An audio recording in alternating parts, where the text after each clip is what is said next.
Well, do you know, decision is something most people never really learn, and for good reason. Stay with me because I'm going to show you something here that you possibly have never looked at before. This book changed everything for me. In this book, it's Napoleon Hill's Think and Grow Rich. There's 15 chapters. There's one chapter, the entire chapter is dedicated to decision. Now you may say, well, I make decisions. Do you really? You may make little ones, but you make the real important ones. Do you go after what you want in life? Do you get everything you want in life? See, the truth is, only about 3% of the people are really living the way they want to live, driving the car they want to drive, taking the trips they want to take, living in the houses they want to live in. Most people do not, and they'll tell you why they can't, and they'll give you a string of reasons a mile long.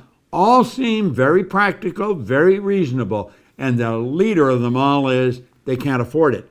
Well, the truth is, we live in the richest country in the history of the world. Money is the easiest thing in the world to earn once you learn how. Well, if you turn making a decision into a habit, you're going to learn how to do a whole lot of things you may think you can't do. See, what we're doing is we're exploring a side of our personality that we really don't understand. Now, I photographed a page out of here. Napoleon Hill said, those who reach decisions promptly and definitely know what they want, and they generally get it. The leaders in every walk of life decide quickly and firmly. That's the major reason why they're leaders. He said the world is a habit of making room for the man or woman whose words and actions show they know where they're going. And he went on to explain why we have difficulty here, for very good reason. Indecision is a habit, which usually begins in youth. The habit takes on permanency as the youth goes through grade school, high school, and eventually through college without any definite purpose. The major weakness of all educational systems is they neither teach nor encourage the habit of definite decision. Now, why is that? Well, the truth is, most people really don't know. We're dealing with a side of our personality that most people do not understand. What you see here is not me. This is my body. You never hear anyone say, am hand. You see, we've got to take a look at the non-physical side of ourselves. President Lincoln put that very well. He said, to believe in the things you can see and touch is no belief at all. But to believe in the unseen is a triumph and a blessing. Well, let's look at this. Making a decision, we're going into the unseen part of ourselves, using faculties most people don't even know they've got. You see, Einstein said the intuitive mind is a sacred gift. Well, he said the rational mind is a faithful servant. He said we have created a society that honors the servant and has forgotten the gift. What is a servant? Well, there it is there. It's our sensory factors. We can see, hear, smell, taste, touch. What are they for? They're to help us correspond and communicate with our outside world. But you know that the physical world is nothing but the manifestation of the non-physical world. That's right. Here we've got something that's nothing short of a miracle when we look at it properly. This is a little cell phone. It has more power than the computer had that took the first rocket to the moon. Think of that. And I'm carrying it around in my pocket. I can touch a button and bang, like that, send a picture to you, and you'll get it simultaneous with me sending it. How does all that happen? Well, it happens because we're dealing with the non-physical side of ourselves. We're dealing with just pure power. How do we get at that? Well, we've been gifted. We've been gifted with something no other form of animal life has. We have these higher faculties. You've got perception, memory, imagination, will, reason, intuition. I want you to shift your perception for a moment of yourself. You know, our good friend, the late Wayne Dyer, he put it very well. He said, when you change the way you look at something, what you look at will change. Change your perception. Do you know the reason most people don't make decisions? Because they can't see how they're going to get there.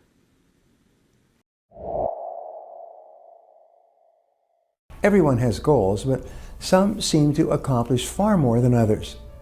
That's because people who accomplish goals at a higher rate than the average person are those who use a systematic, proven method of goal setting and goal attainment. The answer is simple. You need an effective action plan. The first step in creating an action plan is deciding exactly what you want. Clarity is the most important single quality of goal setting and perhaps the most important single quality of success. Instead of fuzzy goals like more money, better health, and happiness, be specific about exactly how much money you want to earn in a specific period of time, or what level of health and fitness or weight that you desire. You need to set goals that are multidimensional and for every part of your life so that you function like a well-oiled goal-setting, goal-achieving machine. You need goals for your health, your career, your finances, your relationships, your personal and professional development, and your community and spiritual growth. This will immediately put you in a separate category from people because most people have no idea what they really want. Most people are unconsciously preoccupied with the fear of failure, which blocks them from setting clear, specific goals. If you don't set clear, specific goals, then you can't fail to achieve them because they're so vague. This is a major reason for failure. Next, write your goals or goal down on a sheet of paper. Only 3% of adults have written goals, and everyone else plans to write them down someday. Success begins with a piece of paper, a pen, and a few minutes of your time. You can start with the 3-goal method. In less than 30 seconds, quickly write down your 3 most important goals in life right now. Whatever 3 goals you manage to write down is probably an accurate picture of what you really want in life. When you actually write a goal down, it is as if you are programming it into your subconscious mind and activating a whole series of mental powers that will enable you to accomplish much more than you ever dreamed of. You begin to expect to achieve the goal, and you start to attract people and circumstances into your life that are consistent with the attainment of your goal. The third step is setting a deadline. If it's a large goal, set a series of sub-deadlines. And what if you don't achieve your goal by the deadline? Set another deadline. Remember, a deadline is just a guesstimate of when you will achieve it. You may achieve the goal well in advance, or it may take you much longer than you expect. But you must have a target time before you set off. A deadline acts as a forcing system on your subconscious mind toward achieving your goal on schedule. If you want to achieve financial independence, you may set a 10 or 20-year goal and then break it down year by year so that you know how much you have to save and invest each year. There are no unreasonable goals, only unreasonable deadlines. The next step in creating an action plan is making a list of everything that you could possibly think of that you will have to do to achieve your goal. After having a written goal, one of the things that holds people back is not taking the time to lay out a list of all the little things they will have to do to get there. Identify the obstacles that you will have to overcome. Identify the knowledge, information, and skills you will need, and then identify the people whose help and cooperation you will require to achieve your goal. The more comprehensive your list, the more motivated you will become. The more intense will be your desire, and the more you will believe it is possible. Combine all these things into a plan organized by priority and sequence. Priority is what is more important and less important. Sequence is what you have to do before you do something else, and in what order. List every single step that you can think of that you will have to follow. As you think of new items, add them to your list. The 80-20 rule says that 80% of your results will come from 20% of your activities. The 20-80 rule says that the first 20% of time that you spend planning your goal and organize your plan will be worth 80% of the time and effort required to achieve the goal. Now that you have this comprehensive list, schedule it into a comprehensive plan. Plan each day, week, and month in advance. Plan each month at the beginning of the month. Plan each week the weekend before. And plan each day the evening before. The more careful and detailed you are when you plan your activities and tasks, the more you will accomplish in less time. The rule is that each minute spent on planning saves 10 minutes on execution. Then, as you go through each day of your plan, select your number one most important goal for the day. Again, you can set your priorities with the 80-20 rule.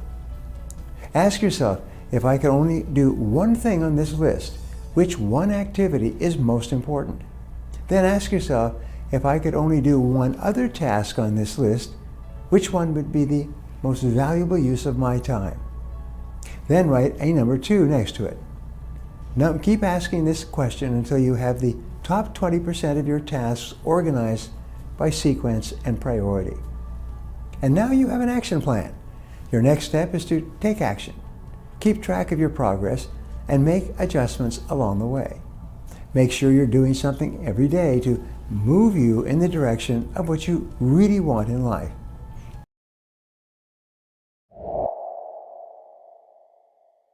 Consistency is the bedrock upon which great achievements are built. It is the continuous, unwavering effort that transforms dreams into reality. To understand consistency, we must first dispel the myth that success is the result of sporadic bursts of energy or occasional strokes of luck. Instead, success is the cumulative outcome of sustained, deliberate actions over time. It is the small, daily efforts that, when compounded, yield significant and lasting results. Consistency is about establishing a rhythm in your life, a cadence that keeps you moving steadily towards your goals. Imagine a marathon runner. The key to finishing the race is not in the speed of individual sprints, but in maintaining a steady pace throughout the journey. Similarly, in life, consistency is about maintaining a steady pace, showing up every day, and putting in the necessary work, regardless of how you feel in the moment. The essence of consistency lies in the creation and maintenance of positive habits. Habits are the routines and behaviors that we perform almost automatically. They are the building blocks of consistency. By cultivating habits that align with your goals, you create a foundation that supports sustained effort. For example, if your goal is to become physically fit, developing a habit of daily exercise, even if it's just for a short duration, is more effective than occasional intense workouts. Consistency also requires a deep understanding of your why. Knowing why you are pursuing a particular goal provides the motivation to remain consistent. When the initial excitement fades and the challenges arise, your why serves as a powerful reminder of your purpose. It anchors you, giving you the strength to keep going even when the journey gets tough. Furthermore, consistency demands patience and perseverance. In a world that often glorifies instant results, the virtue of patience is indispensable. Consistency teaches us that real progress is often slow and incremental. It is about trusting the process and recognizing that every small step, no matter how insignificant it may seem, is a step forward. Each day of consistent effort is a brick laid in the foundation of your success. An essential aspect of understanding consistency is acknowledging the inevitable setbacks and failures along the way. Consistency is not about perfection, it's about persistence. There will be days when you fall short, where circumstances hinder your progress. However, true consistency is demonstrated by your ability to get back up and continue the journey. It is the resilience to keep moving forward despite the obstacles. Consistency also thrives on accountability. When you hold yourself accountable, you create a structure that supports continuous effort.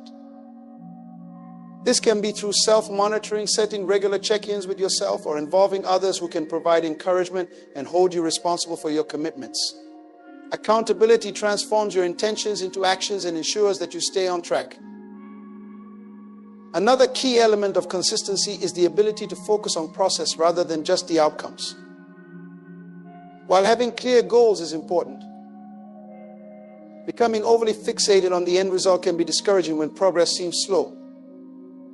Instead, focus on the daily processes and actions that lead to those outcomes. Celebrate the small victories and recognize the value of incremental progress. This process-oriented mindset fosters a sustainable approach to achieving your goals. In essence, understanding consistency involves recognizing it as a fundamental principle that underpins all significant accomplishments. It is about developing a disciplined approach to your goals, where persistent effort becomes a natural part of your daily life. By committing to consistency, you build momentum, create positive habits, and lay the groundwork for enduring success. Habits are the invisible architecture of our daily lives. They are the routines and behaviors that we perform almost automatically, often without conscious thought. The power of habits lies in their ability to shape our actions and consequently our destiny. By understanding and harnessing this power, we can create a life that aligns with our deepest aspirations and goals. At its core, a habit is a repeated behavior that becomes ingrained in our neural pathways. When an action is repeated consistently, it transitions from being a deliberate effort to an automatic response. This automation frees up mental energy, allowing us to focus on other tasks and decisions.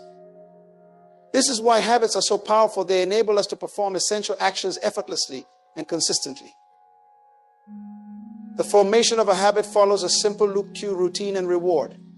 The cue is a trigger that initiates the behavior, the routine is the behavior itself, and the reward is the benefit we gain from performing the behavior.